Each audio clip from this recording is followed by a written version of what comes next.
Welcome dear friends, स्वागत करता हूं आप सभी का एक बार फिर से हमारे यूट्यूब चैनल टेक्निकल पॉइंट में। आज की वीडियो में लेके आ चुका हूं आप सभी के समक्ष थर्मल इंजीनियरिंग का एक और इम्पोर्टेंट टॉपिक, जिसका नाम है फॉसिल फ्यूल। तो आज अपन समझेंगे फॉसिल फ्यूल क्या होता है, कितने टाइप का होता है और कौन कौन से इसके प्रकार होते हैं। प्रकार मतलब टाइप ही, ठीक है ना, इतना तो आपको पता होगा। तो चलिए बढ़ते हैं बोर्ड की तरफ और समझते हैं फॉसिल फ्यूल को बिना किसी देरी के। तो सबसे पहले डेफिनेशन को समझते हैं कि फॉसिल फ्यूल होता क्या है। तो देखो, फॉसिल फ्यूल को हिंदी में बोलते हैं जीवाश्म ईंधन। अब जीवाश्म ईंधन से समझ में क्या आ रहा है, जो जीवों के अवशेष से ईंधन बनता है उसे अपन क्या बोलते हैं, जीवाश्म ईंधन बोलते हैं, फॉसिल फ्यूल बोलते हैं। अब होता ये है कि मान लीजिए कोई एक पेड़ है और वो सूख गया, सूख के वो क्या करेगा, मिट्टी में मिल जाएगा। ठीक है, मिट्टी में मिल गया मतलब भूमि में चला गया, अर्थ में चला गया, जिससे होता ये है कि उच्च तापमान और उच्च दबाव के कारण वो कन्वर्ट हो जाता है एक प्रकार के एनर्जी सोर्स में, लाइक कोयला, पेट्रोलियम एक्सेट्रा एक्सेट्रा। अब जैसे मान लीजिए कोई जीव, कोई जानवर मर गया और उसकी हड्डियां बची हैं, और हड्डियों क्या कर रहे हैं, लाखों साल तक दबी रह रही हैं आपकी कहाँ पे, जमीन के अंदर। तो क्या होगा कि आपका जो टेम्परेचर है और जो प्रेशर है वो हाई रहता है जमीन के अंदर, तो जिसके कारण क्या होगा, वो हड्डियां कन्वर्ट हो जाएंगी कोयले में। ठीक है, इतना आपको क्लियर होगा। इसे अपन क्या बोलते हैं, फॉसिल फ्यूल बोलते हैं, इसे अपन जीवाश्म ईंधन बोलते हैं। वही डेफिनेशन यहाँ पे लिखी हुई है, जीवाश्म ईंधन। फॉसिल फ्यूल ऐसे फ्यूल हैं जो लाखों साल पहले पृथ्वी के नीचे दबे हुए मृत पौधों मतलब जो पेड़ आपके सूख के मर चुके हैं और जानवरों के अवशेषों से बनते हैं। अवशेष मतलब क्या होता है, मतलब जानवरों के अवशेष का मतलब क्या है कि कोई जानवर मर गया, उसकी हड्डी बचती है, कंकाल ही बचता है, तो वो क्या होता है, दब जाता है धरती के अंदर और लाखों साल तक दबे रहने के बाद वो कन्वर्ट हो जाता है फॉसिल फ्यूल के रूप में। ये कार्बनिक पदार्थ मतलब ऑर्गेनिक मैटर उच्च दबाव और तापमान के कारण धीरे धीरे कोयले, पेट्रोलियम और नेचुरल गैस में परिवर्तित हो जाते हैं। अब जो आपके ऑर्गेनिक पदार्थ हैं, इसका मतलब क्या है, इसका मतलब ये है कि जो जानवर मर रहे हैं इनसे हमें जो पदार्थ मिल रहा है, लाइक उनकी हड्डियां मिल रही हैं, तो ये क्या है, एक प्रकार का ऑर्गेनिक पदार्थ है। ठीक है, कार्बनिक पदार्थ है ना, ऑर्गेनिक मैटर है, इतना आपको क्लियर हो गया होगा। और जब ये ऑर्गेनिक पदार्थ लाखों साल तक धरती के अंदर दबा रहता है, जिससे क्या होता है, हाई प्रेशर और हाई टेम्परेचर के कारण ये क्या हो जाता है, कन्वर्ट हो जाता है फॉसिल फ्यूल के रूप में। अब फॉसिल फ्यूल कितने तरह का होता है, पहला जो टाइप है वो है कोयला। ठीक है, कोयले के रूप में कन्वर्ट होगा। दूसरा जो टाइप वो है पेट्रोलियम। ये पेट्रोलियम क्या होता है, तो जो आपका पेट्रोल, डीजल, ऑयल होते हैं उसे अपन क्या बोलते हैं, उसे अपन पेट्रोलियम बोलते हैं। और नेचुरल गैस में परिवर्तित हो जाते हैं।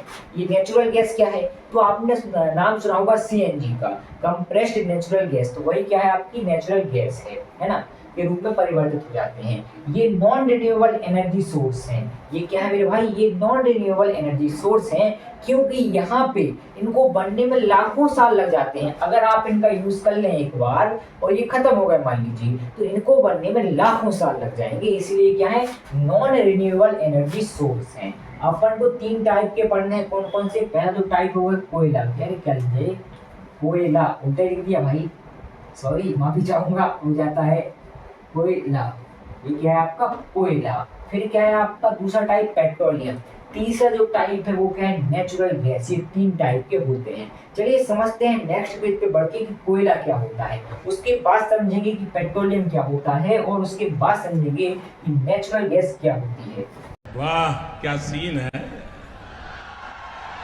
वाह क्या सीन है।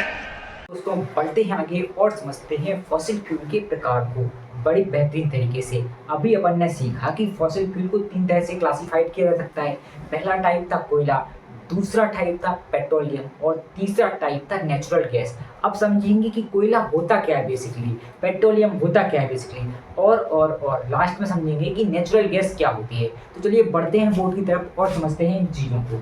सबसे पहले आता है कोयला, कि कोयला होता क्या है। तो कोयला एक ज्वलनशील काला या भूरा काला पदार्थ है। या तो कोयला आपका क्या होगा, काला होगा, या फिर भूरा काला होगा, है ना। भूरा काला, देखो यहाँ पे भूरा और काला दोनों एक साथ है ना, तो भूरा काला हो सकता है, या तो ब्लैक होगा या आपका भूरा काला होगा, है ना, दो तरह का हो सकता है। और ये क्या है, ज्वलनशील है। ज्वलनशील मतलब फ्लेमेबल, मतलब इसको अपन जला सकते हैं, जिसमें कार्बन और हाइड्रोकार्बन की उच्च मात्रा होती है। अब जो कोयला है इसमें कार्बन और हाइड्रोकार्बन की हाई क्वांटिटी होती है, बहुत ज़्यादा ही मात्रा होती है। और जिस कोयले में सबसे ज़्यादा मात्रा में कार्बन रहता है वो कोयला सबसे बेस्ट होता है, बहुत अच्छे से जलता है। तो ये बात आप याद रखिएगा कि जिस भी कोयले में सबसे ज़्यादा कार्बन होगा वो बड़े अच्छे तरीके से जलेगा। तो देखो क्या है, जिसमें कार्बन और हाइड्रोकार्बन की उच्च मात्रा होती है इसे थर्मल पावर प्लांट में फ्यूल के रूप में उपयोग किया जाता है। अब जो थर्मल पावर प्लांट होते हैं जहाँ पे आपका बॉयलर लगा होता है, तो बॉयलर में वाटर को गर्म करने के लिए अपन को फ्यूल के रूप में कुछ ना कुछ तो जलाना पड़ेगा। तो वहाँ पे अपन कोयले का यूज करेंगे फ्यूल के रूप में, जिससे कि आपका वाटर गर्म होगा। वाटर के गर्म होने से वह स्टीम में कन्वर्ट होगा और जो स्टीम है ये हम हीट करवाते हैं टरबाइन पे, जिससे हमें पावर मिलती है। आई होप इतना आपको क्लियर हो गया होगा। कोयले में जो एनर्जी होती है, अब देखो कोयले में अपने आप एनर्जी तो आएगी नहीं, कहाँ से आ रही है कोयले के पास एनर्जी? तो कोयले में जो एनर्जी होती है वह उस ऊर्जा से आती है जो लाखों वर्ष पहले पौधों ने सूर्य से अवशोषित की थी। इसका मतलब ये है कि जब तक पौधे जिंदा होते हैं या कोई इंसान जिंदा होता है या कोई पशु जिंदा होता है तो वो एनर्जी लेता है, अवशोषित करता है सन से, है ना, सूरज से क्या लेता है? एनर्जी लेता है। तो फिर मरने के बाद कोई भी चीज जब डेड हो जाती है, ठीक है, मृत हो जाती है, तो मरने के बाद वही अवशोषित एनर्जी रहती है, वही अवशोषित एनर्जी क्या रहती है? कोयले के पास रहती है, क्योंकि कोयला उन्हीं के अवशेषों से बना है जो जीव मर चुके हैं। ठीक है, तो इतना आपको क्लियर हो गया होगा कि कोयले में जो एनर्जी होती है वह उस ऊर्जा से आती है जो लाखों वर्ष पहले पौधे ने सूर्य से अवशोषित की थी, मतलब एब्जॉर्ब की थी।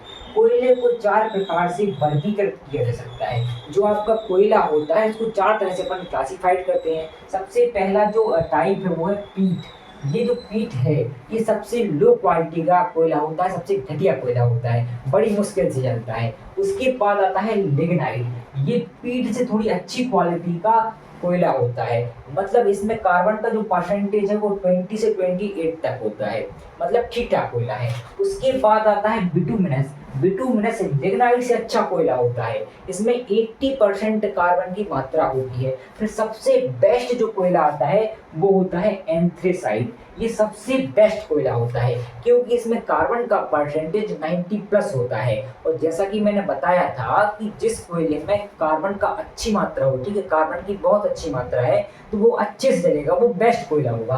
तो इसमें क्या हो रहा है, इसमें 90% के प्लस आपका क्या है, कार्बन है, इसलिए ये जो एंथ्रेसाइट वाला कोयला है सबसे बेस्ट कोयला है। फिर उसके बाद आते हैं पेट्रोलियम पे कि पेट्रोलियम होता क्या है। तो यह एक लिक्विड फॉसिल फ्यूल है। जो पेट्रोलियम है वो क्या है, आपका एक प्रकार का लिक्विड फॉसिल फ्यूल है। लिक्विड मतलब तरल जीवाश्म ईंधन है जिसे क्रूड ऑयल के रूप में निकाला जाता है, मतलब कच्चे तेल के रूप में निकाला जाता है। और फिर पेट्रोल, डीजल, घासलेट का मतलब क्या होता है आपका, केरोसिन आदि जैसे रूपों में रिफाइंड किया जाता है। और इसका उपयोग अपन वाहनों में क्या करते हैं, फ्यूल के रूप में करते हैं, और पावर जनरेशन आदि में करते हैं। किसका उपयोग, पेट्रोलियम का। एक बार और समझ लीजिए, यह एक लिक्विड फॉसिल फ्यूल है जिसे क्रूड ऑयल के रूप में निकाला जाता है और फिर पेट्रोल, डीजल, घासलेट आदि जैसे रूपों में रिफाइंड किया जाता है। अपन क्या करेंगे, पहले कच्चे तेल को निकालेंगे, फिर उसको रिफाइंड करेंगे, मतलब उसकी रिफाइनिंग करेंगे। उसकी रिफाइनिंग से हमें क्या प्राप्त होगा, उसकी रिफाइनिंग से हमें प्राप्त होगा पेट्रोल, डीजल और घासलेट। और इनका उपयोग अपन कहाँ पे करते हैं, वाहनों में करते हैं फ्यूल के रूप में। और कहाँ करते हैं इनका उपयोग, और अपन इनका उपयोग करते हैं पावर जनरेशन में। पावर जनरेशन का मतलब तो आपको पता ही होगा क्योंकि आप एक तरह के इंजीनियर ही हैं। ठीक है, अब फिर क्या होता है, एलपीजी आती है। एलपीजी क्या है, लिक्विफाइड पेट्रोलियम गैस है क्या बेसिकली। तो आपने देखा होगा कि आपके घरों में जो सिलेंडर रहते हैं उसमें एलपीजी भरी जाती है। ये एक फ्लेमेबल गैस है, बहुत ज्यादा ज्वलनशील गैस है ये, है ना। अगर इसका यूज अपन सावधानी से नहीं कर सकते तो दुर्घटना घट जाती है। अब होती क्या है ये, यह नेचुरल गैस और क्रूड ऑयल मतलब कच्चे तेल की रिफाइनिंग से प्राप्त होता है। ठीक है, अब क्या करेंगे आप, जो आपकी नेचुरल गैस है और क्रूड ऑयल है इनकी रिफाइनिंग करेंगे तो आपको क्या प्राप्त होगी, आपको एलपीजी प्राप्त होगी। जो एलपीजी है ना, ये प्रोपेन और ब्यूटेन का मिक्सचर होती है, मिश्रण होती है। आई होप कि आपको इतना क्लियर होगा। अब ये जो एलपीजी है, इसको बेस्ट माना जाता है कोयले से, बेस्ट माना जाता है पेट्रोलियम से, पेट्रोलियम से बेस्ट माना जाता है एक्चुअली कोयले से बेस्ट होती है क्या आपकी एलपीजी। क्यों होती है बेस्ट?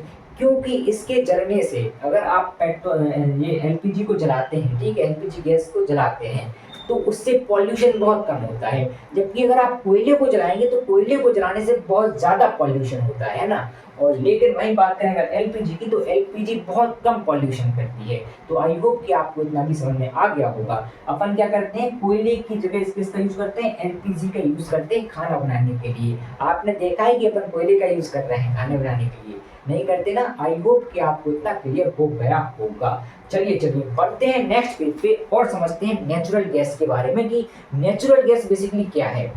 चले एक काम कर, 200 रुपए दे और 50 रुपए काट ओवर एक्टिंग के वजह से। दोस्तों बढ़ते हैं आगे और समझते हैं नेचुरल गैस के बारे में। लेकिन नेचुरल गैस के बारे में समझने से पहले मैं आपको बता दूं, अगर आपको नोट्स चाहिए थर्मल इंजीनियरिंग 1 की, तो आप दिए हुए नंबर पे कांटेक्ट कर सकते हैं, जो कि आपको स्क्रीन पे दिख रहा होगा। चलिए बढ़ते हैं बोर्ड की तरफ और देखते हैं नेचुरल गैस के बारे में कि इसकी डेफिनेशन क्या होती है और नेचुरल गैस में मिलती कहाँ से है।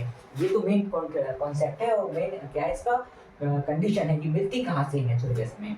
देखो नेचुरल गैस होती क्या है, यह एक गैसीय फॉसिल फ्यूल है। गैसीय फॉसिल फ्यूल का मतलब है यह एक गैसीय जीवाश्म ईंधन है, जिसका उपयोग हीटिंग, पावर जनरेशन और वाहनों के लिए फ्यूल के रूप में किया जाता है। जो वाहन रहते हैं, इसमें आपने सुना होगा कि हम सीएनजी का यूज करते हैं। सीएनजी क्या होती है? एक तरह की कंप्रेस्ड नेचुरल गैस होती है, जिसका यूज हम करते हैं वाहनों में फ्यूल के रूप में, ईंधन के रूप में। जैसे कि डीजल का किया जाता है, वैसे ही अपन करते हैं सीएनजी का यूज। सीएनजी क्या होती है? कंप्रेस्ड नेचुरल गैस होती है। क्योंकि ये नेचुरल गैस है, इसीलिए इससे बहुत ही कम पॉल्यूशन होता है। यह पेट्रोलियम के साथ पाई जाती है।